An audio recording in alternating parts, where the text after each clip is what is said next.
Hello good morning என் செல்லங்களா. இன்னைக்கு அம்மா வந்து இட்லி மீந்து போச்சு. நேற்று இட்லி அதை வச்சு சிம்பிளாக ஒரு டிஃபன் செய்ய போகிறேன். அது என்ன என்ன செய்கிறேன்னு பாருங்க. சூப்பராக இருக்கும். மீதி வேஸ்ட் ஆனால் ரெண்டு விதமாக செய்யலாம். நான் இன்னொரு விதம் வாயிலே சொல்கிறேன், அதை கேட்டுக்கின்னு அப்படியே ஒன்றா செய்யுங்க. இப்போ இட்லி வந்து மிச்சம் மீந்துச்சு வச்சுங்க. அதை என்ன பண்ணணும், அந்த பாருங்க நைட்டு. ஆனால் நான் ஃப்ரிட்ஜில் வச்சுட்டேன்.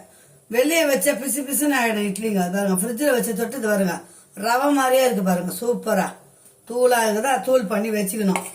வச்சுக்கின்னு நம்ம யூஸ்வலாக எப்படி உப்புமா தாளிக்கிறோமோ தண்ணி ஊற்றுவோம் ரவை போட்டோம்னா, இதுக்கு அப்படி கிடையாது. வெறும் ட்ரையாக தான் எல்லாமே வதக்கிட்டு இதை கொட்டி மஞ்சள் உப்பு போட்டு கொத்தமல்லி கருவேப்பிலை போட்டு இறக்க வேண்டியது தான். இன்னொரு மெத்தடை சொல்கிறேன் கேளுங்க. இட்லியை வந்து பீஸ் பீஸாக கட் பண்ணிக்கணும். துண்டு துண்டா இட்லியை வந்து குறுக்குலையும் பீஸ் பீஸ் எப்படி நம்ம என்ன சொல்லுவாங்க அது பேர், இந்த துண்டு துண்டாங்க அப்படியே ஸ்கொயர் பீட்டில் கட் பண்ணி வச்சுக்கணும். கட் பண்ணி வச்சுக்கின்னு அதை வந்து எண்ணெயை ஊற்றி எண்ணெயில் பொரிச்சு எடுத்து வச்சுக்கணும். எடுத்து வச்சுட்டு தக்காளி வெங்காயம், எண்ணெய் கடுகு தக்காளி வெங்காயம்லாம் போட்டு நல்லா கறி மசாலா மாதிரி தொக்கு பண்ணிட்டு இந்த பொரிச்சு வச்சோம் பார்த்தீங்களா இட்லியை, அந்த இட்லியை வந்து நம்ம அதில் போட்டு எடுத்தோம்னா அதுவும் ஒரு டேஸ்டாக இருக்கும், சூப்பராக இருக்கும். அந்த மாதிரி செய்வேன். இன்னைக்கு இந்த மாதிரி இப்போ இப்படி செய்ய போகிறேன், உப்புமா மாதிரி செய்ய போகிறேன். ஒரு ஒரு ஒரு தட்டு இட்லி, 7 இட்லி, ஒரு தட்டு இட்லி, அது அப்படியே 2 பேர் சாப்பிட்ருவேன். கொஞ்சம் எண்ணெய் கொஞ்சம் நல்லாவே இருக்கட்டும். நான் அந்த மாதிரி செய்து கொடுத்தா ஈவினிங்கில் கூட செய்வேன். அந்த மாதிரி நல்லா டேஸ்டாக இருக்கும் பிள்ளைங்களா, அந்த மாதிரி செஞ்சு சாப்பிட்லாம். கடுகு போட்டுக்க, எண்ணெய் ஊற்றிட்டேன், கடுகு போட்டுங்க, நல்லா பொரியட்டும். சும்மா 5 நிமிஷம், ஒரு 2 செகண்ட் வேலை தான், டக்கு டக்குன்னு. மிளகாத்தூள் வேணுன்றவங்க மிளகாத்தூள் போட்டுக்கலாம்.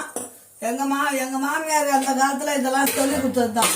அவங்க செய்வாங்க. மீந்துச்சுன்னா பெரிய குடும்பம், மீந்துச்சுன்னு வச்சுங்க அந்த மாதிரி தான் செய்வாங்க. ஆனால் மிளகாத்தூள் போடுவாங்க எங்கள் மாமியார். போட்டு செய்து கொடுப்பாங்க. இவ்வளோ பெரிய கடாய் வச்சு செஞ்சு எல்லாருக்கும் அவ்வளோ அள்ளி இப்போ பால் மாறாமல் செஞ்சு கொடுப்பாங்க. அது ஒரு கணக்காண்ட காலம். இது வருங்க கடுகு பொரிச்சிச்சிங்களா, அது வருங்க காஞ்சி மிளகாய். நான் மிளகாத்தூள் போடல இன்னைக்கு, அதனால காஞ்சி மிளகாய் போட்டுக்கலான்னு. உங்களுக்கு காட்டினமேன்றக்கோசம் காஞ்சி மிளகாய் போட்டுக்கிறேன். அப்புறம் கடலைப்பருப்பு உளுத்தம் பருப்பு ஒரு ஸ்பூன்.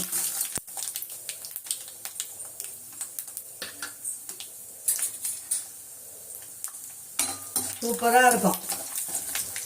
நிறைய பேர் செஞ்சுருப்பாங்க. இல்லை நம்ம வீட்டில் செய்கிறத காட்டணுன்னு தான் பிள்ளைங்களுக்கு காட்டுறேன். வீடியோ போட்டு இதை எடுத்து காட்டுறேன். நல்லா வதங்கட்டும். பல் தேய்ச்சிட்டு வரத்துக்குள்ளே செஞ்சிடலாம். 2 நிமிஷம் வேலை தான்.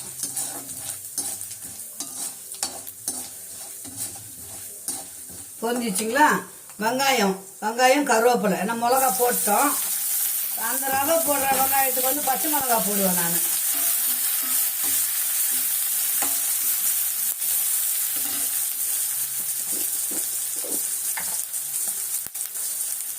சும்மா ஒயிட்டாக இருக்கும்ல, அதனால கொஞ்சம் சிட்டிக்க மஞ்சள் பொடி. ஜீரகம் வேணும்னா ஜீரகம் கூட போட்டுக்கலாம், நல்லா வாசனையாக இருக்கும். ஒரு இந்த மழை காலத்துக்கு ஜீரணம் ஆகாது, நெஞ்சிலே இருக்கும்னு வாங்கும். அதனால சீரகம் 2 போட்டுக்கலாம். அந்த பாருங்க 2 சீரகம் போட்டுக்கலாம், இன்னும் டேஸ்டாக இருக்கும். அதெல்லாம் நம்மளாம் செய்கிறது தான். மாற்றி எதனா எக்ஸ்ட்ரா போட்டாலும் டேஸ்ட்டு போயிடும். நம்ம ஏற்கனவே இட்லியில் உப்பு இருக்கும் பிள்ளைங்களா, அதனால இப்போ வெங்காயம் போட்டுக்கிறோம் இல்லைங்களா, அது மட்டும் ஒரு சிட்டிக்கு உப்பு கொஞ்சோண்டு. கொஞ்சம் கூட அதிகம் போட்டுறாதீங்க, அப்புறம் செய்து பலன் இல்லாத போயிடும். இப்போ இந்த இட்லியை வந்து கொஞ்சம் இதில் கொட்டிக்கலாம். புட்டு மாதிரி இது பாருங்க.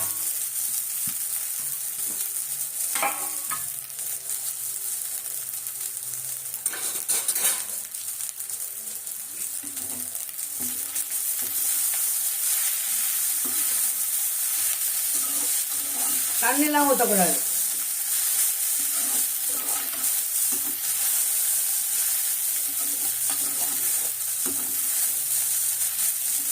நான் ஒரு சீக்கிரம் சொல்கிறேன் பாருங்க.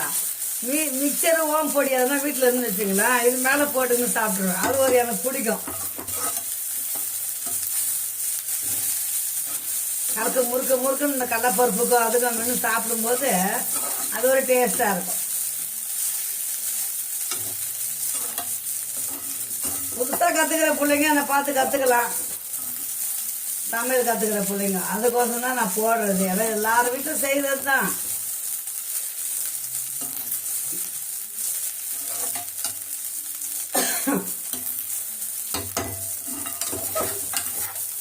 பாருங்க 2 பேர் சாப்பிட்ற அளவுக்கு ஆயிடுச்சு பாருங்க. அவ்வளோதான், சிம்பிளாக செய்கிறேன், அதை காட்டுறேன். ஓகே, பாய் செல்லங்களா. மீண்டும் அடுத்த வீடியோ பார்க்கலாம். அம்மா வீட்டில் இன்றைக்கி சிம்பிளான இட்லி உப்புமா தான். சுட சுட இருக்குது. எப்போ வரையும் போல பிள்ளைங்க வாங்க வர பிள்ளைங்களுக்கு எங்கள் வீட்டில் என்ன இருக்குதோ கண்டிப்பாக நான் செஞ்சு தருவேன். பிள்ளைங்க அன்போடு பாசத்தோடு கொடுப்பேன் எல்லாமே நான். வாங்க நம்ம வீட்டில் சூடாக சாப்பிடலாம். பாய் செல்லங்களா. அம்மா சேனல் சப்ஸ்கிரைப் பண்ணி லைக் பண்ணி பாருங்கள். நான் என்ன செய்கிறேன், என்ன பண்ணுறேன், போடுறேன்றது நீங்கள் பார்த்து கற்றுக்குங்க. இது வரைக்கும் லைக் பண்ண சப்ஸ்கிரைப் பண்ண பிள்ளைங்க அனைத்து உள்ளங்களுக்கும் கோடான கோடி நன்றி என் அன்பு உள்ளங்களே. பாய். மீண்டும் மற்ற வீடியோவில் சந்திக்கலாம்.